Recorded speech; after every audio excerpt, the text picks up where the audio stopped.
search function takes forever. If they did it now, it'd be locked up for 10 minutes.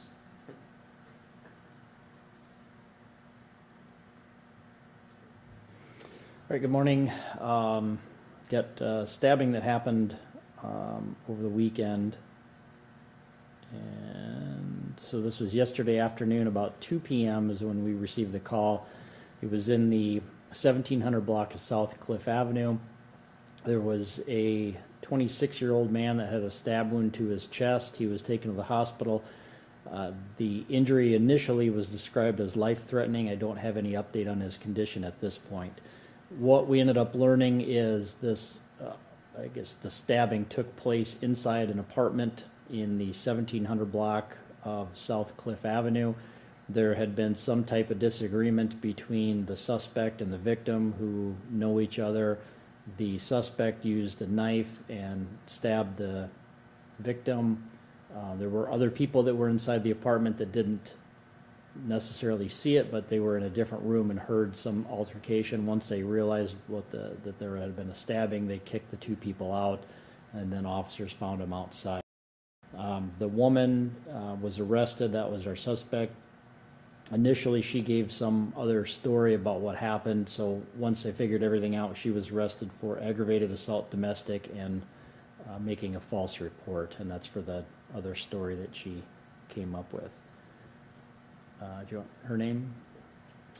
Her last name is Howard, Howard. First name, I'll spell it Lantana.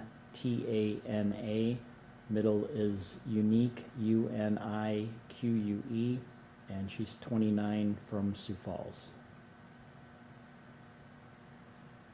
So you don't think the public is in danger at this time either? No, it was really a domestic situation between the two of them.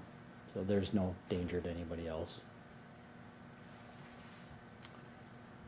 The other aggravated assaults get a lot of domestics in there. A few other reports, really no serious injuries with anything. The burglary, most of those are reports. We did have a few arrests, people that were entering garages, but nothing high dollar taken. Disorderlies, more reports on those. That's pretty much the story for most of those things. The robbery, there's 3 different robberies. One of them, the first one was Friday afternoon. That was, I guess, maybe a little unusual of a situation, but we had a car that was stolen. We had 2 people that were riding in a car. The victim owned the car. The suspect was, I guess, like a friend of a friend.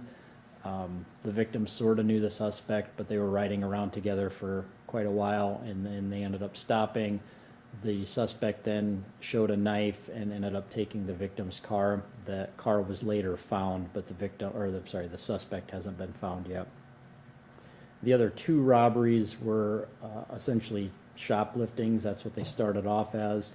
One Friday, that was loss prevention at a store, tried to prevent somebody from stealing some alcohol. They ended up punching the suspect. The suspect ended up punching the loss prevention officer, and then another person that was with their group threatened him with a knife. And then the last one was early Saturday morning. That was at a convenience store. A guy was trying to steal a bottle of alcohol, and when he was confronted, he ended up swinging that at the clerk. No injuries with that, but no arrest from any of those robberies. Sex offenses are reports. Nothing big from the simple assaults. A couple of unattended deaths, but nothing suspicious with those. Nothing concentrated with the vandalisms. And the weapons violation were 2 of them were gunshots. One of them was at Tomar Park. There was some shell casings found, no reports of any damage. That was early this morning, just around midnight. And then early Sunday morning in the 600 block of South 3rd Avenue, there were some gunshots. There were some casings that were found. Again, no reports of any injuries or damage. And the one from Friday, that was a guy cleaning his gun. That was an accidental discharge. So no arrests on that. That's all I have, unless you have any questions.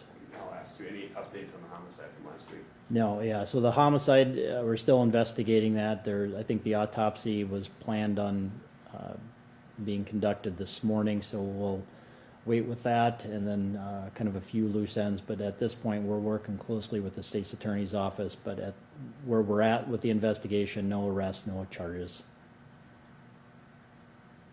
Leave the public in danger with that case. Everything seems to be pointing towards, no, I guess maybe that's the best way to say it. The information that we have, we don't believe that there's any danger to the public. Anything else?